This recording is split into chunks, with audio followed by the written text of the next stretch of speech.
Nganza kwethu nginobaba uNtombela la eduze kwami ninjani ba? Siyabingelela kunina nonke nabalaleli ba nababukeli. Siyabonga.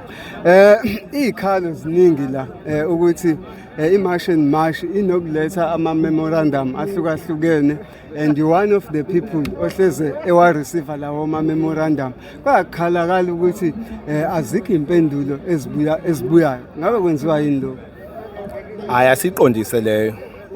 Noma nje meMarch ezeThekwini elethe izikhalo noma imemorandum noma efuna nje ukubona abaphathi beTheku uzoza kuleli office lethu bese sezile bese beka phansi izinto akhala ngazo bese sicubungula umasipala umkhulu umngaka nje bese sibona ukuthi lezi siphathelene namanzi lezi siphathelene nogesi lezi siphathelene nomgwaqo bese sizisa lapho kulabo bantu labo esuke iphathelene nabo bese labo bantu ke kuba yibona ke besebenzisana through our office ukulwana nalezo zinto lezo noma ukulungisa lezo zinto esuke ilethwe lo mkhali lo olethe isikhalo March and March. Yes.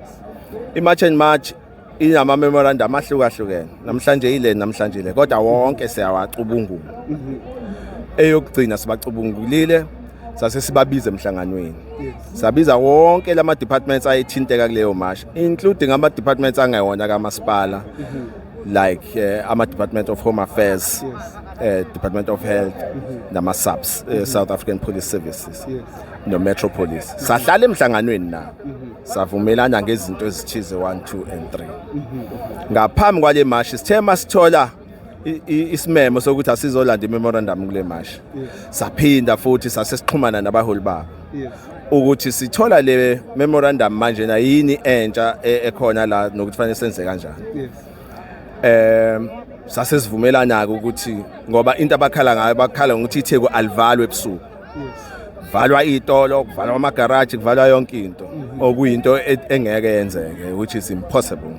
Labo bantu abanama business licenses bangasise inkantolo ngokuthi sivala ukuthi abadayisa ukudla laba abadayisa kuze kuse engeke ngikwazi ukuba mention la asibaphuca ama license okusebenza abadayisa upetrol no diesel asibaphuca ama license okusebenza ngoba iMarch and March ayikho happy ngokuthi badayisa kuze kuse.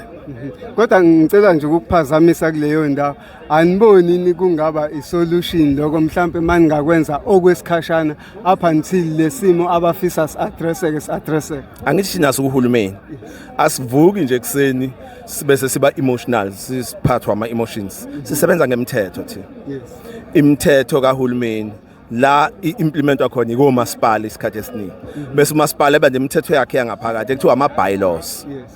Uma ngabe uzohamba ngemoto engathelile sizoyibona leyo moto sifine noma siyikhiphe emgwaqweni umsebenzi wethu lo. Uma ngabe kukhona umuntu odayisayo ngokwethu kwelicense simnikeza yona edayisa into esingashongo ukuthi akayidayisa umsebenzi wethu lo siyakuphuca wona. Akekho umuntu ozofika afika sitshela athi phucani lo license nikani lo license. Kumsebenzi wethu ukuvikela nje bonke abantu abasemthethweni ngokusemthethweni abenza amabhizinisi eThekwini ngoba iTheku likhompyutha namadolobha amakhulu namadolobha amazwe omhlaba. Ngakho ke asikho isikhathi la sovala khona ama operator kwamabhizinisi la eThekwini ngenxa yokuthi kunezikhalazo zokuthi amabhizinisi aseThekwini ahweba u24 hours. Siyakuthanda lokho ukuthi amabhizinisi ahwebe u24 hours thina. Ukube kuyangathi ngaphandle kwalabo abanama license ashoyo ukuthi ningahwebi emva kwalesi sikhathi. Kodwa laba abane license ethi abahwebe sifuna baqhubeke nokuhweba. Uma ufuna uyothenga upetrol uthenga, uma ufuna uyothenga uparafini ebusuku uthenga, uma ufuna ukuyothenga isinkwe egarage ufika uthenga ubuye nesinkwe ondlingane zakho. Ngakho ke ilokho nje siyayibuyisa impendulo bese kuba ukuthi abayithandi. Kodwa phela impendulo zingomthetho. Umthetho umile nje futhi kumnandi nje eThekwini njoba kuza ama Easter nje abantu abafika eThekwini bazobhukuda olwandle kodwa ngeke ubhukude olwandle ngo8 ebusuku sizokuvalela lokho. Uma ngabe sekuqhamuka abantu abamasha bethi sifuna ukubhukuda ngo8 ebusuku umthetho awusivumeli ukuthi sivule ulwandle ebusuku. Ileyo nto ke siyenzayo umthetho wethu nje si implementa imithetho kahulumeni njengoba injalo la kufanele ishintshe khona kuyiwa kwikhansela ifike ishintshwe la singeke sikwazi khona iphonswe eParliament imithetho ngaba ilegislature seKZN noma iParliament elise Cape Town balungisa imithetho bese sibuya so implement imithetho yokungena nokuphuma kwabantu ezweni akusiwona wamasipala lo mthetho umthetho oregulator kwi-national manje awukwazi ukuzomashela thina la uthi ufuna ubani angangeni nobani angangeni mangabe ukuthi ama borders border management iyanisekile amaphepha omuntu ukuthi angene vele usuke ezongena lo muntu ezoza kumasipala noma imuphi uzosuke kumasipala lo wethuke umasipala bayawuthanda ngoba uwarm iweather yakhona i-right so ke unamathuba ukuthi abantu bakwazi ukufunda nama universities amaningi nezikole eziphambili emhlabeni ngakho ke asikwazi ukuthi senze kanjani sicela ukubaleka ke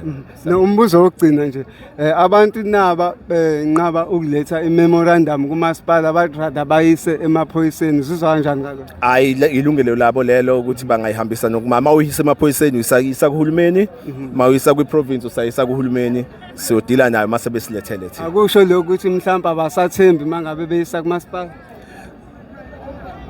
hayi asinankinga thina mabeyihambise nje mabeyihambisa amaphoyisa nje mayidinga thina amaphoyisa azosinika